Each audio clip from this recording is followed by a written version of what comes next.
Assalamualaikum warahmatullahi wabarakatuh. Om Swastiastu, Bro. Perkenalkan, saya Hendra Saputra Tanjung dan saya eh, Prodi S3 Ilmu Pendidikan Universitas Pendidikan Ganesha dan NIM 23390 11093. Baik, di sini saya akan menyampaikan hasil ujian akhir semester untuk mata kuliah statistik lanjutan dengan judul itu nomor satu, pengaruh model pembelajaran dan model tes formatif terhadap resiliensi dan ketahan malangan. Baik, izin Prof untuk menyampaikan sesuai dengan soal yang diberikan dan terkait dengan model pembelajaran, yaitu model di A1 itu model pembelajaran PJBL, Project Based Learning. Yang kedua itu model pembelajaran PBL, Problem Based Learning. Untuk Y1-nya itu resiliensi. Yang kedua untuk Y2 itu adalah ketahanan malangan, dan untuk B1-nya itu model test speed test, dan untuk B2 itu power test. Baik, untuk hipotesis penelitian di sini yang pertama terhadap perbedaan resiliensi dan ketahanan malangan antara mahasiswa yang mengikuti PJBL dan PBL. Karena di sini saya coba buat penelitiannya terhadap mahasiswa. Nah, yang kedua, terdapat perbedaan resiliensi dan ketahanan malangan antara mahasiswa yang diberikan speed test dan power test. Yang ketiga, itu terdapat pengaruh interaksi antara model pembelajaran PJBL dan PBL dengan model tes, speed test dan power test terhadap resiliensi dan ketahanan malangan. Selanjutnya, untuk hipotesis statistiknya yang pertama, handalnya itu tidak terdapat perbedaan resiliensi dan ketahanan malangan antara mahasiswa yang mengikuti PJBL dan PBL. Untuk satunya untuk handalnya itu satunya terdapat perbedaan resiliensi dan ketahanan malangan antara mahasiswa yang mengikuti PJBL dan selanjutnya untuk hipotesis kedua itu tidak terdapat handalnya tidak terdapat perbedaan resiliensi dan ketahanan malangan antara mahasiswa yang diberikan speed test dan power test. Dan untuk H1-nya itu terdapat perbedaan resiliensi dan tahan malangan antara mahasiswa yang diberikan speed test dan power test. Untuk hipotesis yang ketiga, itu tidak terdapat pengaruh interaksi yang signifikan antara model pembelajaran PJBL dan PBL dengan model speed test dan power test terhadap resiliensi dan ketahanan malangan. Itu untuk H0-nya. Untuk H1-nya itu terdapat pengaruh interaksi yang signifikan antara model pembelajaran PJBL, PBL dengan model tes speed test dan power test terhadap resiliensi dan. Nah, untuk pengujian hipotesisnya, dalam pengujian hipotesis ini untuk menarik kesimpulan langsung berbantuan dengan kasih dengan SPSS. Eh, Adapun hasil penelitian dengan respon sebanyak 25 masing-masing orang untuk masing-masing selnya. Kalau dijumlahkan semua itu ada 100. Ini untuk datanya. Baik, selanjutnya kita akan ke SPSS-nya. Nah, untuk SPSS-nya sendiri sudah saya input di sini sesuai dengan data yang sudah dibuat. Eh, MP-nya model pembelajaran, untuk value-nya yang satu PJBL, yang kedua PBL. Untuk usulnya pakai nominal. Terus model tesnya juga ada di sini saya buat dua, itu speed test dan power test. Untuk nomor satu speed test, yang kedua power test. Nah, yang ketiga itu tentang resiliensi, saya singkat dengan RS. Yang keempat KM untuk kaitan malangan. Baik, tahan. Oke, baik. Nah, selanjutnya setelah kita entry data, sebelum melakukan analisis, terlebih dahulu dilakukan uji prasyarat analisis dalam MANOVA. Nah, uji prasyarat di sini Ada tiga yang mau kita penuhi. Yang pertama, uji normalitas multivariat. Yang kedua, uji homogenitas varian. Dan yang ketiga, uji homogenitas varian kovarian. Baik, untuk yang pertama, kita akan lakukan pengujian normalitas multivariat. Untuk melakukan normalitas multivariat ini, kita nanti akan disuguhkan kepada untuk membuat total gitu ya. Untuk variabel baru, itu variabel total. Yang pertama kita akan buat totalnya dulu, variabel totalnya. Kita akan klik transform, transform,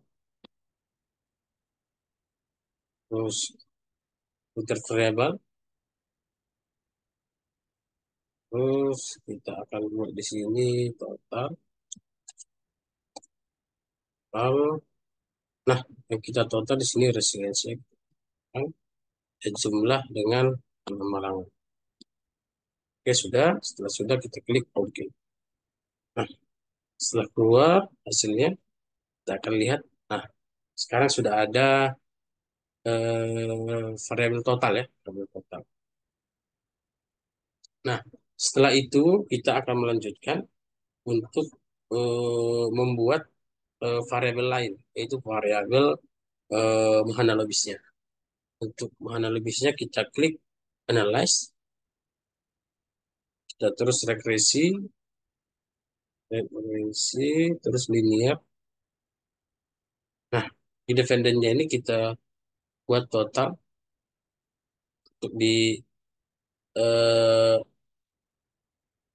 yang kedua di independennya kita berhasilin sama malam. Terus kita akan lihat save-nya, nanti kita akan checklist analogis. Oke, setelah kita checklist, oke, klik oke. Nah, setelah itu sudah keluar analogisnya. Ini adalah variabel analogis. Nah, selanjutnya kita akan sort variabel analogisnya dari yang terendah ke yang tertinggi. Dengan cara kita klik data, kita klik sort case, kita klik analogis untuk memasukkan ke sortnya, karena itu yang akan kita sort. Terus kita klik OK. Baik, kita lihat hasilnya. Nah, di sini sudah di sort ya, dari yang terendah ke yang tertinggi. Nah, selanjutnya setelah ada analogi sudah kita sort, selanjutnya kita akan buat variabel baru ya. Variabel baru yaitu variabel Z. Variabel Z di sini kita akan buat dari sesuai dengan jumlah responden yang kita ambil. Berarti kalau kita ambil 100, berarti kita akan buat 1 sampai 100. Kita copy saja dari Excel supaya lebih cepat ya. Seperti dari Excel, kita tambah di sini, kita pasti. Nah, sudah ada, kita akan di ini jadi Z.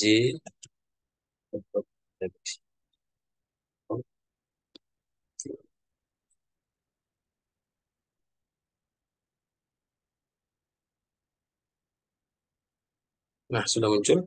Ini adalah variabel Z-nya. Setelah ada variabel Z-nya, selanjutnya kita akan buat variabel baru yaitu variabel profile.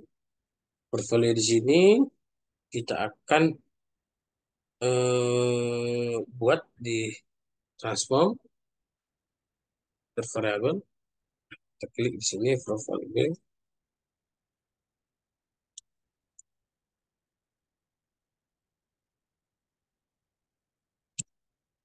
Ke profile,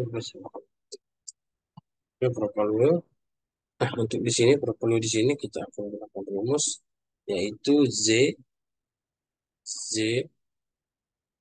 dikurang J dikurang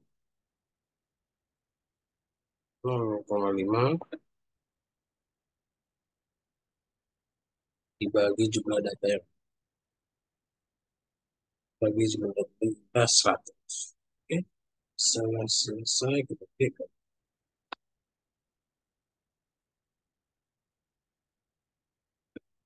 Nah, sudah selesai.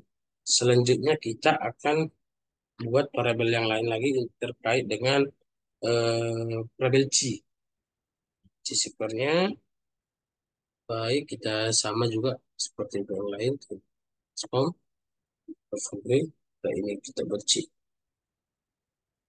Kita klik C, terus kita hapus memberi extension-nya. Kita klik di sini, kita ambil invest there, invest GSQ, kita naikkan. Nah, untuk tanda tanya pertama kita ganti volume. Untuk tanya tanya kedua kita ganti dengan 2. Kenapa 2? Karena model yang kita gunakan adalah 2. Oke, kita klik OK. Nah, sekarang sudah dapat variabel C-nya. Nah, selanjutnya kita akan lihat ataupun kita akan membuat grafik scatter plotnya, itu antara jarak dari analogisnya ke dengan C square. Itu dengan cara kita klik grab, terus ya, terus scatter plot, single scatter. Kalau sudah hitam kita kan fine. Nah, di sini di axisnya kita akan ganti analogisnya untuk di axis. Nah, untuk di x-axisnya kita klik C-nya. Nah, terus selanjutnya kita klik OK. Kita tunggu hasilnya. Nah, nah ini hasilnya. Nah, dari hasilnya ya kita ambil keputusan yaitu apabila lebih dari 50% jarak antara analogisnya dengan C-square membentuk garis lurus seperti itu. Maka normal untuk multivariat terpenuhi. Nah, jika dilihat dari grafik di atas memang ya data multivariat berdistribusi normal. Nah, selanjutnya kita akan melakukan uji homogenitas varian. Ini uji prasyarat yang kedua. Itu kita dengan cara klik analyze, kita klik analyze, terus kita klik general linear model, terus multivariat, terus selanjutnya kita akan lihat kita, untuk di dependennya ini kita buat malangan resiliennya sama keterangan malangan. Untuk fix faktornya itu model pembelajaran kita yang ada sama model tesnya. Terus selanjutnya kita akan lihat option. Option di sini yang akan kita centang itu homogenitas tes. Nah, itu yang mau kita lihat. Baik, kita akan klik OK. Nah, dari sini bisa kita lihat. Pertama, kita akan lihat level testnya. Nah, untuk level testnya kita menunjukkan di sini eh, untuk resiliensi, untuk signifikannya itu 0,061. Ya, pada variabel terikat yaitu dengan yang satu lagi yaitu 0,51 gitu. Nah, dari sini bisa kita lihat berdasarkan hasil itu dari keduanya lebih besar dari 0,05. Berarti dengan demikian dapat disimpulkan bahwa variabel terikat memiliki varian yang homogen. Itu untuk uji prasyarat yang kedua. Nah, untuk uji prasyarat yang ketiga, kita akan melihat box text of berikutnya. Nah, di sini bisa kita lihat signifikannya itu 0,162. Nah, dari situ bisa kita lihat lebih besar dari 0,05. Nah, berarti eh, homogenitas matriks varian ke variannya terpenuhi. Nah, atau dalam artian lain bahwa matriks varian ke varian kedua variabel terikat sama ataupun homogen. Nah, itu sudah uji prasyarat yang ketiga sudah kita penuhi. Selanjutnya kita akan melakukan uji hipotesis atau analisis datanya. Baik, kita dengan cara yang pertama uji MANOVA-nya itu dengan analyze, kita analyze, terus general linear model, multivariat. Nah, ini sudah kita buat tadi.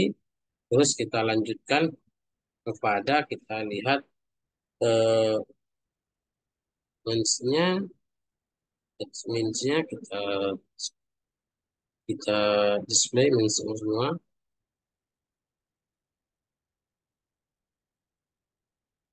Baik, terus kita lihat juga yang lain. Oke, kalau sudah oke, seharusnya juga oke, centang oke. Terus kita klik yang lain option. Nah, option di sini homogeneous tadi sudah kita lihat. Tidak usah kita lihat lagi. Deskripsi statistik, estimated effect, format estimates. Oke.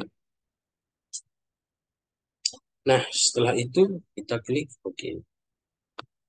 Nah, dari sini sudah kita lihat bisa kita baca untuk deskripsi statistiknya. Kita akan baca deskripsi statistik tadi. Nah, di sini kita lihat multivariate test. Nah, untuk hipotesis yang pertama bisa kita baca di sini, yaitu bisa kita lihat eh, di maupun weak slash atau weak lambda, slash-nya, garis slash root-nya, itu signifikannya itu 0,001 ataupun bisa dikatakan lebih kecil dari 0,05. Berarti dapat kita simpulkan untuk hipotesis yang pertama itu H0-nya ditolak. H0 ditolak berarti H1 diterima. Dengan kesimpulan, kita baca ulang untuk dengan kesimpulan yang pertama, untuk hipotesis pertama yaitu eh, terdapat perbedaan resilience dan ketanamalangan antara mahasiswa yang mengikuti PJBL dan PBL. Nah, untuk hipotesis pertama, H0-nya ditolak, H1-nya diterima. Baik, kita lanjut untuk yang kedua. Nah, untuk yang kedua, eh, itu hasilnya 0,030. Nah, 0,030.